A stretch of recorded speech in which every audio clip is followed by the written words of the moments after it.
Hello everyone, I'm Nathaniel Freeman and this is Freeman's Money, and today we're going to be talking about debt.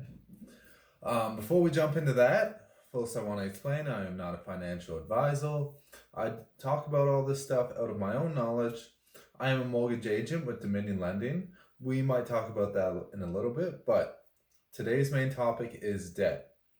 And we're going to break that up into what is debt, what is good versus bad debt, why people want you to get in debt, and then some of the ways I've heard to get out of debt if you're in it really deep.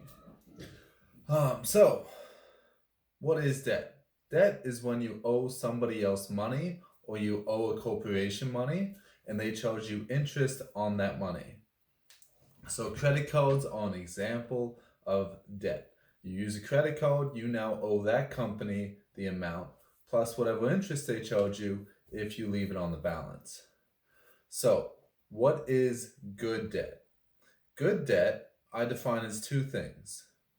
Good debt number one is debt that makes you money.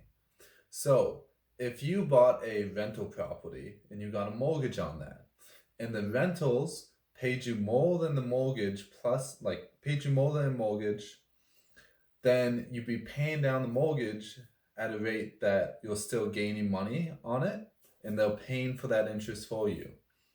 So let's say you're renting out, or your mortgage is $500 a month on this property. They're paying you $1,000. Well, you're making $500 profit. You'll probably get a little bit less than that, but you get the general concept. So good debt number one is money that you borrowed, but what you pay or spent it on is giving you more money than the interest. So if the interest is 2%, you're making 5%. All right. Good debt number two is debt that is lower than inflation rate. So if you took out a debt, let's say like you took out $1,000 and the interest on that was 1%, then that buying power is going down even lower than inflation. Now, if that's confusing to you, watch our other videos on inflation. You'll understand a bit more of what I'm talking about. But debt that is cheaper than inflation is not a necessarily bad thing. I still don't like it, but we're putting it in the number two spot because it's my second favorite. But I do understand why some people take out that debt, especially when the government takes out that level of debt. Now, let's talk about bad debts.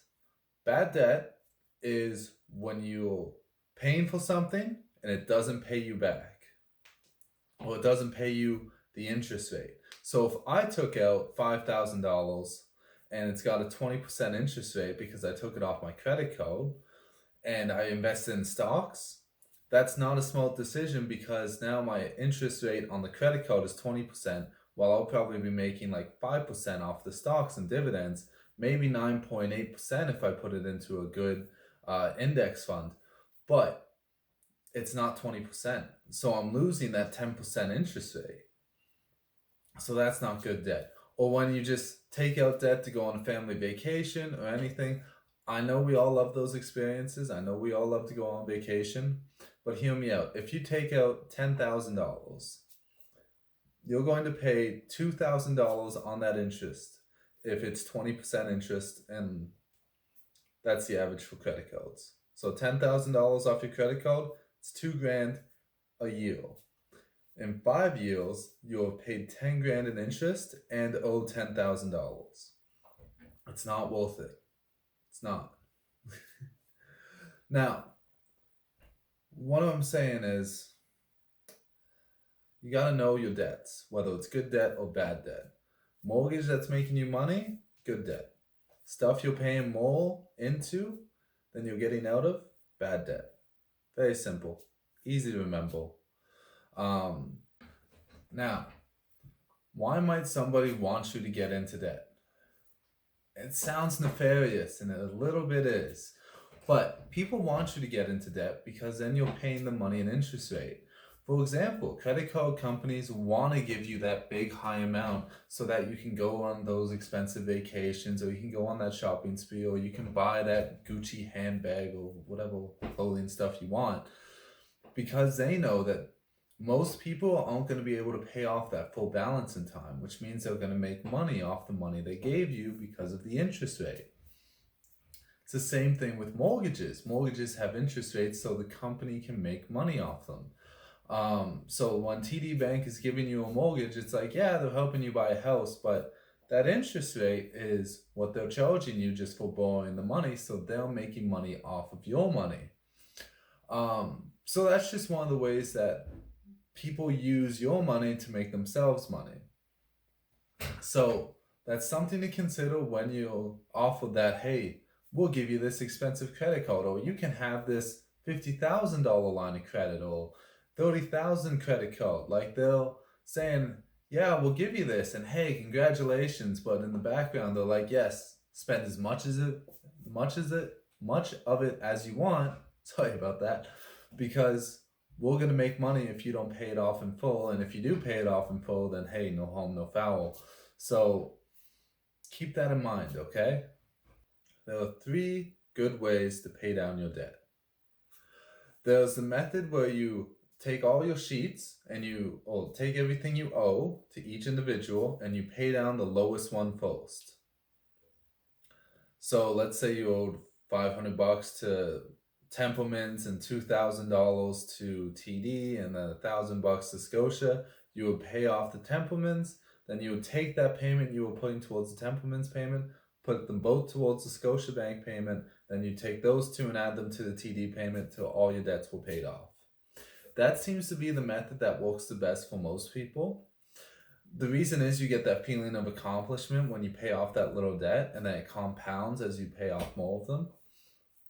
The other way is you pay your highest interest rate one first. So that would be like, all right, TD's 20%, while Scotiabank's 15%, and Templeman's is 5%. You pay down TD, so you're lowering that interest rate. Then you pay down Scotia because of that interest rate, and then you pay off the last one. But that's just to save your money over time, but it'll feel like it's taking longer because you're probably paying off higher debts. Now, the other way is to consolidate your debt and then pay that off. So what that is, when you, let's say, go to a consolidation debt company and they'll buy all of your debts. So what are we at? 215, so 35,000, and then you would just make one single payment towards them. Another way a lot of people do this is they consolidate debt into their mortgage. So let's say your house is valued at 400,000, you have 200,000 on the mortgage. You would just take out an extra 3,500 when you refinance, pay off your debts, and now you just added that debt to your mortgage, which right now is at all-time lows, so you're looking at lower than 2%. Depending on your situation, contact your mortgage broker if you have any questions about that. But if you're below 2%, then you're in that good debt zone where it's below inflation rates. But yeah, there you go. There's what I think about debt. And if you like the video, smash the like button, subscribe to the channel, and I'll see you here next time. Ciao for now.